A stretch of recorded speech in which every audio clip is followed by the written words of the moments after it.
Maqaa Abbaa, maqaa Ilmaa, kan Hafuura Qulqulluu Waaqa tokkoo ni amanna. Ameen. Mana Waaqaa haa ijaarru. Mana ammaa mannaa kan galgalaa wayyaa, koottaa kaan ijaarraa yaa firaa yaa biyya. Eessas yoo jiraannee manni keenya tokko, lubbuu keenyaaf tolaa dhugaadhaam gaaf tokko. Eessas yoo jiraannee manni keenya tokko, lubbuu keenyaaf tolaam dhugaadhaam gaaf tokko.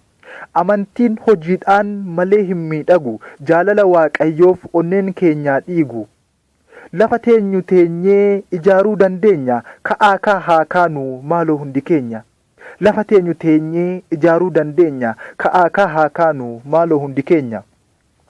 Waan qabnu irraatii 10 keessaa tokko, bar yoo gumaachine yaa obboloota koo, kanarra darbinee kan biraa ijaarraa, ka'aa haa kaanu maaloo goota jaarraa. 10 keessaa tokko maal godhaa unurra? Ka'aa haa kaanu maaloo goota jaarraa. 10 keessaa tokko maal godhaa unurra? Kan eebba barbaadu eebbaaf ariifata, mana Waaqa keenyaa namni maaf kadhata. Ofumaan kadhannee ijaaruun dirqama, eebba ishee irraatii nutu fayyadama. Eebba ishee irraatii nutu fayyadama. Ka'aa haa kaanu gaaratti ol baana, goota jaarraa kanaa haa taanu jarana. Mana qulqullummaa waliin haa ijaarru, wangeelaan haa bullu, dhugaan hin jijjiirru.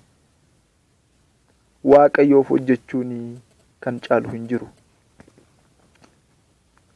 Hinaaffaan amantii nu keessaa haa maddu, Waaqayyoof hojjennaa nutti haa gammadu. Akka nuun dabarree eebbi Waaqa keenyaa, keessas alas taatanii obboloonni keenya.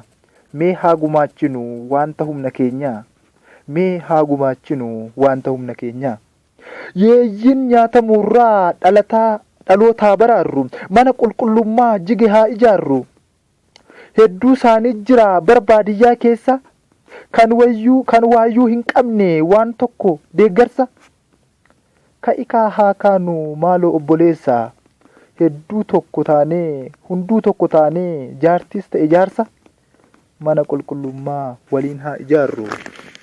Yeeyyiitiin nyaatamuu dhalootaa baraarru,